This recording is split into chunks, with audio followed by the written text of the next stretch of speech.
Hey, I'm James Bell. I'm President and CEO of the Broken Arrow Chamber of Commerce and Economic Development Corporation. I'm here with City Manager Michael Spurgeon, and we are going to talk more about State of the City. Getting really excited. It's coming up soon. Mr. Spurgeon, what's, thinking about globally, what are you going to tell us?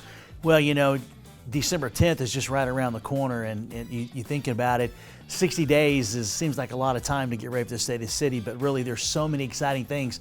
I spend this time of the year essentially trying to pare down into, about 50 minutes of all the wonderful things that have happened in our city. And when we talked a couple of weeks ago, we were a little bit more global in terms of what would be included in the State of the City. So I'm glad you asked that question, because obviously a lot of my State of the City is going to be discussing about the organization, the local government for the city of Broken Arrow.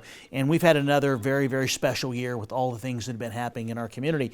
But every year I think about what the theme is going to be, I try to wrap my comments and my speech, even the video that I do, or multiple videos, about a certain theme. And with so much happening in our community, not just the city, the school district, and the chamber in DC, my theme, and hasn't quite come into focus yet, is going to be about ascending to new heights, taking our city to the next level, because all the things are happening. The quality of life in our city, the businesses that are coming here, the businesses that are expansion. And so when I think about that, I can't do that without talking about the school district and the chamber and the EDC. And I know there's some great things happening there for you too. Yeah, there are. I mean, gosh, so State of the City, and then we're going to follow it a month later with our State of the Chamber, basically. And it's going to be exciting times.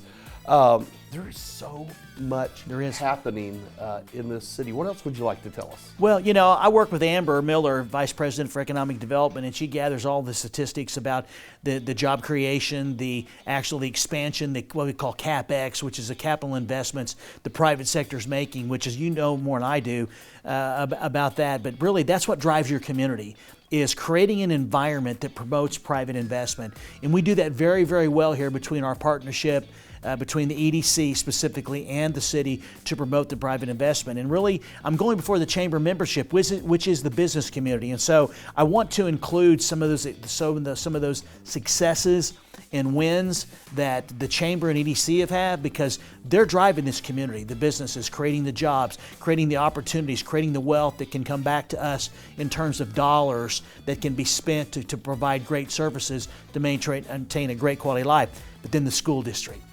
Back in November 2023, they passed over $50 million bond package, and we've been to 3 ribbon cutting ceremonies just within the last month or so for expansions of existing facilities. They're having another great start to a great year with academic excellence. It's just a great time to be in the Broken Arrow Public School District, led by Superintendent Chuck Berry, President Steve Allen, and the board and the entire cabinet. And so I want to talk about some of their successes. So I've asked the basically communications director and Superintendent Berry to provide me some information about some of their successes. So what I'm going to be really doing is I talk about how we're ascending to the next level as a community. It's because of our partnership, and all that's going to be folded in to basically about 45 minutes or so of just great information about what's making Broken Arrow drive us to that next level. I love that. I can't wait to hear everything you've got to say about the schools, what you'll share about the city and what the EDC's done. Just as a teaser, we're almost 4 years into our Amplify campaign that we're partners in, and we have blown way past the promised jobs and the new capital investment in the city. So there's a lot to unpack on December 10th. So everybody come out on December 10th at Stony Creek at 11:30 a.m. I'm getting excited sitting here talking about it. So we can't wait to see you there.